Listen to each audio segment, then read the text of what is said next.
এই যে মাত্র এখানে একজন একটা আমি আসার পরে একজন খাম দিছে মুবাশশিরের আম্মা, এই খামটা আমি খুলি আপনাদের সামনে।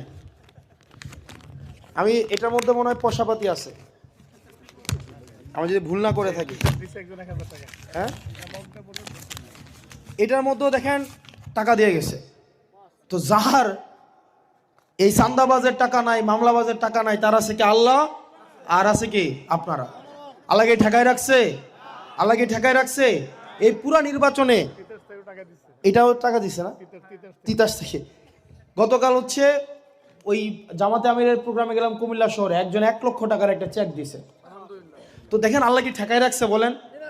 আমার অক্ষম, আমি পারবো না, এটা আপনাদেরকে বলছি। আপনারা কি আমাকে ঠেকায় রাখছেন? আপনারা আমাকে দিতেছেন না। আমার টোটাল নির্বাচন খরচ লাগবে 41 লাখ টাকা, না 40 লাখ টাকা। 50,000 টাকা ব্যাংকে জমা আছে, আর 49 লাখ আর 49 লাখ 50,000 টাকা